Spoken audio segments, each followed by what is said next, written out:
De fato, não tem outra coisa a fazer senão nos rendermos diante do Senhor.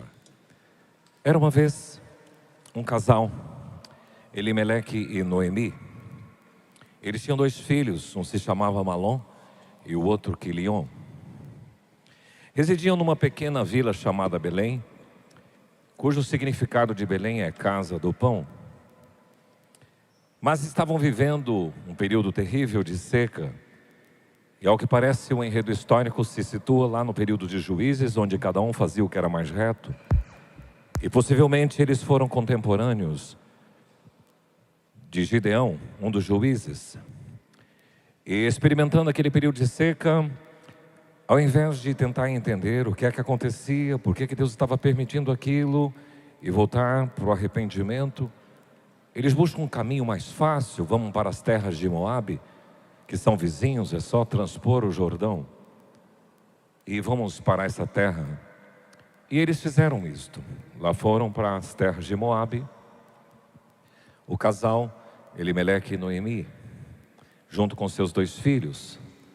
Passam-se alguns dias e Elimeleque morre. Fica então Noemi e seus 2 filhos, e eles casam com mulheres moabitas. Ruth casa com Malom e Quilion casa com Orfa, uma outra moabita. Não passaram 10 anos, os 2 também vieram a óbito, e fica agora Noemi com suas 2 noras. E ela então, vendo que a sua vida se frustrara, ela disse: vou voltar para Belém, porque lá parece que as coisas melhoraram, mas a minha vergonha é tamanha, e eu não quero mais ser chamada Noemi, mas Mara, tamanha a amargura do meu coração. E ela então chama suas noras, Orfa e Ruth, e diz: olha, vocês podem voltar para suas famílias, para o seu povo, e eu retornarei para Belém. Com um beijo, Ruth, ou um beijo, Noemi se despede de Orfa.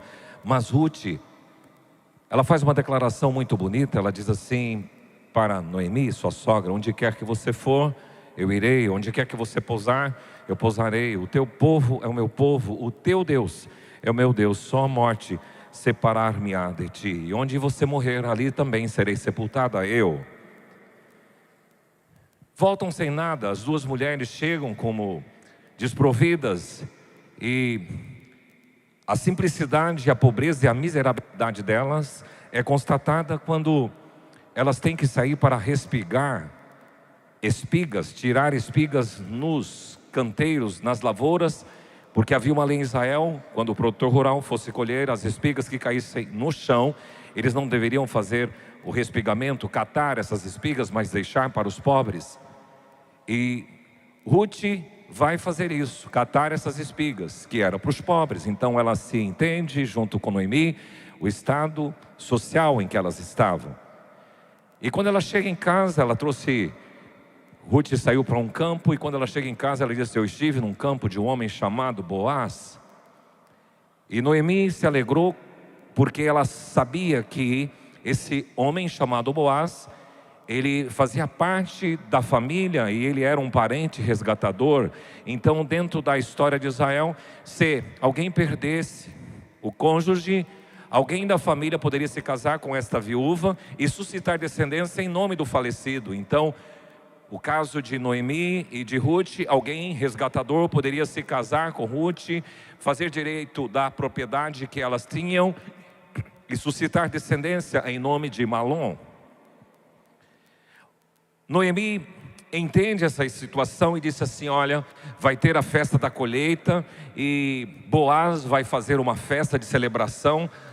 E na eira, quando ele for dormir à noite, você vai chegar de mansinho. Quando ele já estiver dormindo, você vai descobrir o seu pé, e ele vai sentir frio, ele vai acordar, e você vai dizer para ele: lança a sua capa sobre mim. É como se dissesse: você quer casar comigo? Porque você percebe nesse enredo, nessa linda história de amor, que Ruth e Boaz começaram a se entreolhar e gostarem um do outro, porque os 2 tinham virtudes. É isso que a gente viu no Ruth capítulo 3. E quando amanhece, então ele despede e diz: olha, eu tenho interesse em lançar a capa sobre você, só que existe um resgatador que tem prioridade a mim. Então, se tudo for resolvido, eu vou assumir esse compromisso de aliança com você. E aí nós entramos no capítulo 4 de Ruth, que é o último capítulo, e eu queria que vocês ouvissem essa leitura de forma dramatizada. Boaz subiu à porta da cidade e assentou-se ali. E eis que o resgatador de que Boaz havia falado ia passando. Então lhe disse: Ó fulano, chega-te para aqui e assenta-te. Ele se virou e se assentou. Então Boaz tomou 10 homens dos anciãos da cidade e disse: Assentai-vos aqui. E assentaram-se.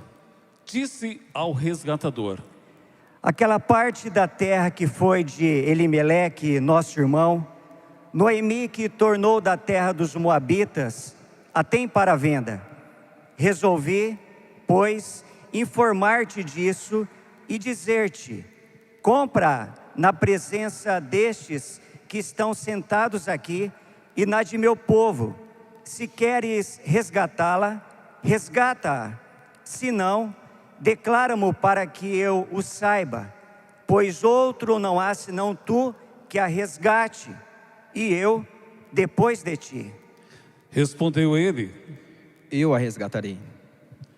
Disse, porém, Boaz: No dia em que tomares a terra da mão de Noemi, também a tomarás da mão de Ruth, a Moabita, já viúva, para suscitar o nome do esposo falecido sobre a herança dele. Então disse o resgatador: Para mim não a poderei resgatar, para que não prejudique a minha. Redime tu o que me cumpria resgatar, porque eu não poderei fazê-lo. Este era outrora o costume em Israel. Quanto a resgate e permutas, o que queria confirmar qualquer negócio tirava o calçado e o dava ao seu parceiro. Assim se confirmava negócio em Israel. Disse, pois, o resgatador a Boaz: Compra tu. E tirou o calçado. Então Boaz disse aos anciãos e a todo o povo: Sois hoje testemunhas de que comprei da mão de Noemi tudo o que pertencia a Elimeleque, a Quilion e a Malom, e também tomo por mulher Ruth, a Moabita, que foi esposa de Malom, para suscitar o nome deste sobre a sua herança, para que este nome não seja exterminado dentre os seus irmãos e da porta da sua cidade. Disto sois hoje testemunhas. Todo o povo que estava na porta e os anciãos disseram: Somos testemunhas. Ó Senhor, faça esta mulher que entra na tua casa, como a Raquel e como a Lia, que ambas edificaram a casa de Israel. E tu, Boaz, ate valorosamente em Efrata, e faza-te nome afamado em Belém. Seja a tua casa como a casa de Pérez, que Tamar teve de Judá, pela prole que o Senhor lhe der desta jovem. Assim, tomou Boaz a Ruth e ela passou a ser sua mulher. Coabitou com ela, e o Senhor lhe concedeu que concebesse e teve um filho. Então as mulheres disseram a Noemi: Seja o Senhor bendito, que não deixou hoje de te dar um neto que será teu resgatador. E seja afamado em Israel o nome deste. Ele será restaurador da tua vida e consolador da tua velhice, pois tua nora, que te ama, o deu à luz, e ela te é melhor do que 7 filhos. Noemi tomou o menino e o pôs no regaço e entrou a cuidar dele. As vizinhas lhe deram nome dizendo: A Noemi nasceu um filho. E lhe chamaram Obed. Este é o pai de Jessé, pai de Davi. São estas, pois, as gerações de Pérez. Pérez gerou a Esrom, Esrom gerou a Rão, Rão gerou a Aminadab, Aminadab gerou a Nasson, Nasson gerou a Salmão, Salmão gerou a Boaz, Boaz gerou a Obed, Obed gerou a Jessé, e Jessé gerou a Davi. Muito obrigado, Senhor, pela tua palavra lida. Recapitulando um pouco dessa história tão linda que nós encontramos nas Escrituras. Eu quero pedir que pelo teu Espírito Santo o Senhor fale e comunique para nós o teu recado, Nós pedimos assim e nós oramos em o nome do Senhor Jesus. Amém. Porque o livro de Ruth está na Bíblia para demonstrar o Evangelho da Graça. O livro de Ruth tem este propósito, porque através dessa história você consegue perceber a figura de Cristo que amou a sua igreja. Através dessa história também você consegue detectar a genealogia de Jesus Cristo. E mostra também que é possível viver uma vida piedosa, como assim era de Boaz e de Ruth, em meio de uma cultura perversa. E através do livro de Ruth nós percebemos um Deus que no meio do cotidiano, do ordinário, a mão protetora, providenciadora está por detrás. Nós tratamos desses 4 capítulos do livro de Ruth, hoje o 4º capítulo sobre o berço da graça, porque foi em Belém que Jesus nasceu, foi em Belém que a graça se manifestou, alguns anos depois dessa história. E a gente percebeu através do capítulo 1 que há um mito, que é o mito da grama mais verde. Muitas pessoas estão de olho nas campinas de Moabe, quando passam fome na casa do pão, que é Belém, e cobiçam a grama mais verde, a galinha do vizinho mais gorda, e isto é um mito. Ao invés de perceber e discernir por que nós estamos vivendo esse momento desastroso, trágico, e buscar o arrependimento, porque eles precisavam disso, eles buscam atalhos, e o capítulo 1 de Ruth mostra isso, o mito da grama mais verde. No capítulo 2, a gente percebe na vida ordinária e cotidiana Deus por detrás. É muito lindo porque Deus estava agindo naquele campo onde Ruth foi parar. Por que ele foi parar? Ela foi parar no campo de Boaz. E todo um enredo mostra que Deus não está alheio à história, mas ele participa na vida ordinária. E muitos esperam de Deus uma manifestação glamourosa, e Deus no cotidiano, Ele vai agindo na sua vida, e você precisa discernir e perceber isso. No capítulo 3, Ruth faz uma declaração, Noemi faz uma declaração para Ruth: minha filha, não hei de eu buscar-te um lar para que sejas feliz?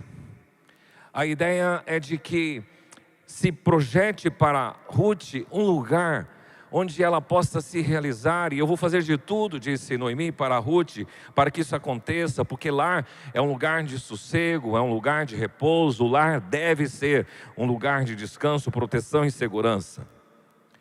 E começamos no capítulo 3, tratando lar docilar. Essa foi a nossa temática. O lar docilar tem a ver com o lugar que, no capítulo 3 vimos, que foi idealizado por Noemi, e nessa idealização haviam pré-requisitos que tanto Boaz como Ruth tinham, o que eles esperavam do futuro cônjuge, e isso a gente percebeu no capítulo 3. Mas esse lar idealizado também tem que ser buscado.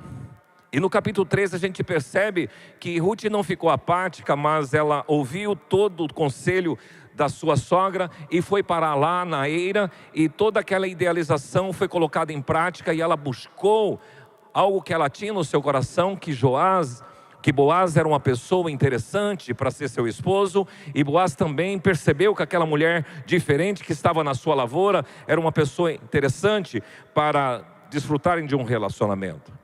Então essa ideia do lar idealizado é quando você, antes de casar, você projeta como que eu espero no meu futuro cônjuge, no meu casamento, o que eu espero, e parte em direção a isso.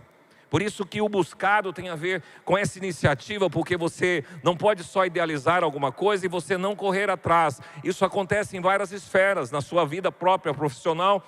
Você tem que idealizar algumas coisas, mas você tem que estudar, você tem que se autodesenvolver, você tem que se qualificar. É da mesma forma. Então hoje nós temos a parte 2 do lar docilar. Já vimos idealizado, buscado, mas eu queria falar 3 coisas sobre esse lar docilar que nós vamos encontrar no capítulo 4. Eu queria que você repetisse. O lar docilar, ele precisa ser formalizado. Segundo, esse lar docilar, ele precisa também ser consolidado, mantido. Em terceiro lugar, esse lar precisa ser perpetuado. Perpetuado. Então essas três palavras, formalizado, mantido e perpetuado, é que eu quero pensar com vocês nesta ideia do lar docilar. É interessante a gente perceber que uma das características da modernidade é a vida superficial, é a superficialidade. É assim em todas as dimensões da vida humana nos tempos atuais, especialmente nos relacionamentos. Os relacionamentos têm sido muito superficiais. Muitos casamentos hoje acontecem por um envolvimento inicial, sem muito compromisso, aí decidem viver juntos, não regularizam civilmente, não celebram cerimônia religiosa, não ajustam aliança diante de Deus, e não tem votos, não tem compromisso, e isto caracteriza a sociedade moderna na ideia de relacionamentos, especialmente os conjugais. Há um filósofo polonês chamado Zygmunt Bauman, e ele diz o seguinte, ele chama essa sociedade moderna de sociedade líquida, e ele faz menção ao amor líquido. Líquida porque essa sociedade, no seu comportamento, escorre por todos os lados. Ela se espalha de acordo com o terreno, sem direção, sem ritmo fixo, sem forma, sem padrão, sem lógica, sem destino. E o amor líquido passou a ser comum nos relacionamentos entre casais. E as relações passaram a ser um reinício, ou uma sucessão de reinícios. Termina aqui, reinicia outro, termina aqui, reinicia outro. As relações passaram a ter também um aspecto de acúmulo de experiências, meramente, e não uma união compromissada. E o argumento cada vez mais comum é o seguinte: é muito difícil encontrar alguém que vale a pena viver por resto da vida e manter em nossas vidas. Então as pessoas vão ficando até definir se gostam ou não do outro, como uma fase de testes. E se der certo, continuam juntos. E para que formalização? Porque o importante não é o papel no cartório, o importante é que estamos dando certo. Essa é a mentalidade da sociedade líquida. E infelizmente esse comportamento não é um comportamento somente externo, é um comportamento que tem entrado de uma forma sorrateira no meio cristão. E a gente tem acompanhado como pastores algumas situações de um dado momento na vida de um casal, que um deles entende que casou muito cedo, que perdeu a juventude e que não aproveitou direito a vida, e que gostaria a partir de agora tomar esse rumo, e simplesmente rompe o casamento. Eu quero ter novas oportunidades, eu quero ter novas experiências, conhecer novas pessoas, sou jovem. Isso tem sido comum e tem infiltrado no meio cristão. Então, a história de Ruth nos ajuda a pensar no lar docilar de alguns princípios sérios. Primeiro, é de que o lar docilar precisa ser formalizado. No texto em tela, e se você tiver com a Bíblia aberta, eu quero acompanhar no capítulo 4 com vocês algumas informações aí. Primeiro diz que Boaz subiu à porta da cidade e se assentou ali. Era comum na entrada de uma cidade todas as situações civis e jurídicas serem tratadas. Não tinha um fórum, o fórum era a porta da cidade. Servia de local para as assembleias, servia como tribunal para os casos legais. Era no portão que os casos eram discutidos e resolvidos. E o que era decidido no portão da cidade era a palavra final. E foi para lá que Boaz se dirigiu. Interessante que nesse ambiente você percebe aí que existia um público presente.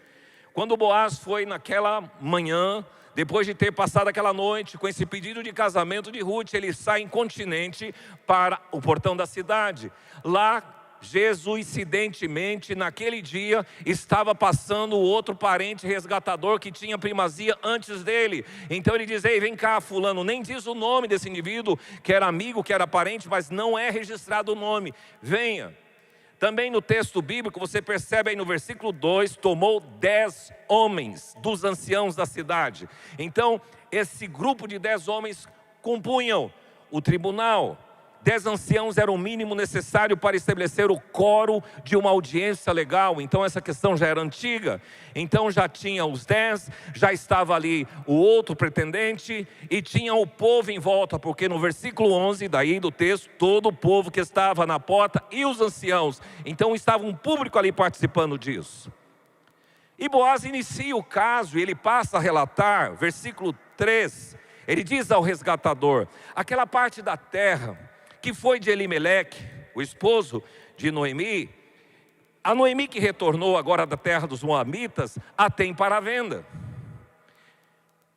Noemi estava vendendo um pedaço de terra, possivelmente por 2 motivos. O primeiro, Noemi era dona do terreno, mas ela está sem recursos e ela é forçada a vendê-lo. Então era dever do resgatador comprar quaisquer terras que estivessem sob a ameaça de ser vendidos para fora da família. Então esse resgatador tinha que comprar de Noemi.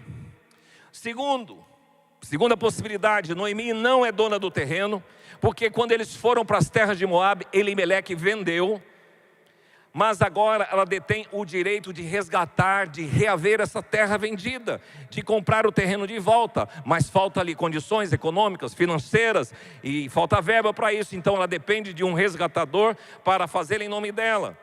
Então Boaz traz esta informação oficial, versículo 4 ele diz: resolvi, pois, informar a você, resgatador, disso e dizer-te: compra na presença destes que estão sentados aqui e na de meu povo. Se você quer resgatá-la, resgata. Se não, declara para mim, para que eu saiba, pois outro não há senão tu que a resgate, e eu depois de ti. E prontamente, ele disse, eu resgatarei. Boaz, na verdade, criou uma expectativa positiva na cabeça desse homem. Ele começa com a boa notícia: olha, tem uma terra e você tem primazia para adquirir essa terra, eu vou comprar. Mas veja o verso 5. No verso 5, Boaz faz questão de enumerar as desvantagens dessa transação. E é uma jogada de mestre de Boaz. Ele diz assim: no dia que você tomar a terra da mão de Noemi, você também vai tomar a mão de Ruth, estrangeira, moabita, viúva, para suscitar o nome do esposo falecido. Então o descendente não vai ser seu, vai ser dela, sobre a herança dele. Ele adiciona um pensamento negativo após o outro. Então, junto com a terra, você tem que cuidar de Noemi, você tem que casar com Ruth. Ruth é estrangeira, Ruth é moabita, é povo inimigo, ela é viúva. Você tem que criar o filho que vai carregar o nome de Malom, que vai ser o herdeiro da terra que acabou de comprar. Então, junto com a terra vem um combo, é pegar ou largar. E aí o homem retraiu, eu falei: epa, isso eu não posso, isso eu não quero.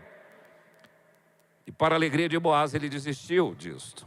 Versículo 6, para mim não a poderei resgatar. Agora somente um homem apaixonado como Boaz e consciente do seu propósito, ele desconsidera todas as desvantagens por causa do amor.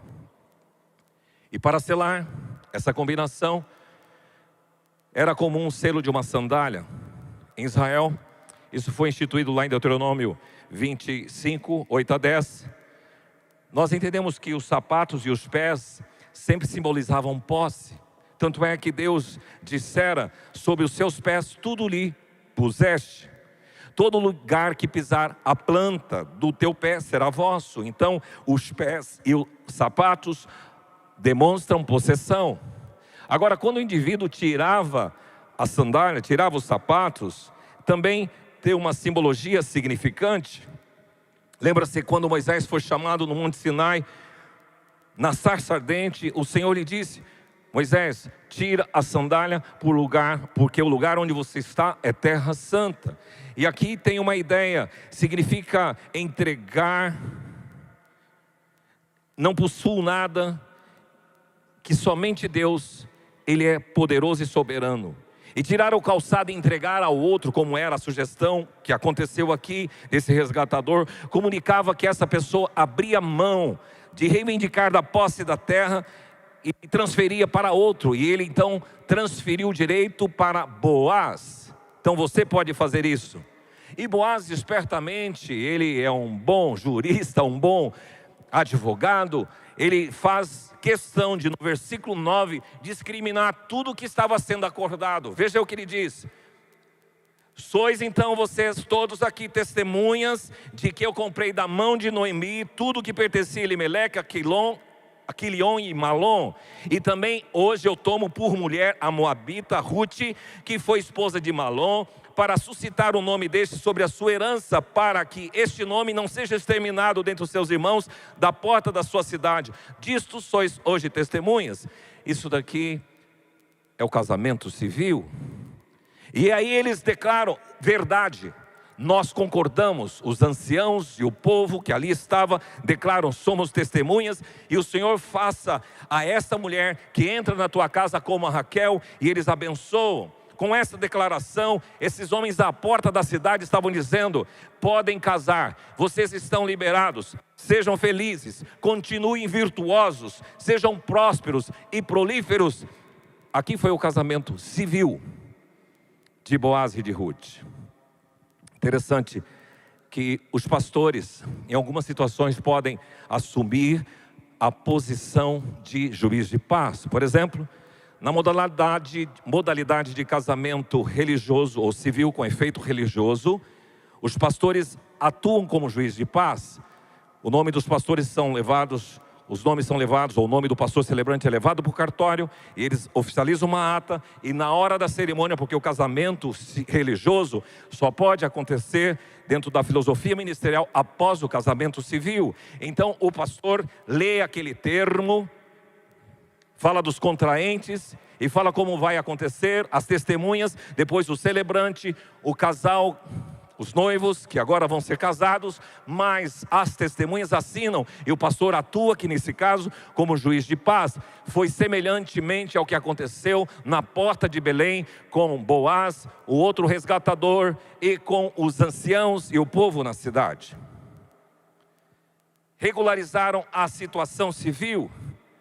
Mas onde está o pacto matrimonial? Porque de forma abrupta, o versículo 13 registra assim: assim tomou Boaz a Ruth, e ela passou a ser sua mulher, coabitou com ela, e o Senhor lhe concedeu que concebesse e teve um filho. Em apenas 26 palavras e poucas sentenças, nós temos o casamento, a lua de mel, um lar sendo estabelecido, a concepção, 9 meses de gravidez e o nascimento de um filho. Se fôssemos olhar todo esse versículo de 26 palavras em câmera lenta, você teria um casamento bem elaborado, uma vila convidada, a noiva e o noivo vestidos de forma bonita,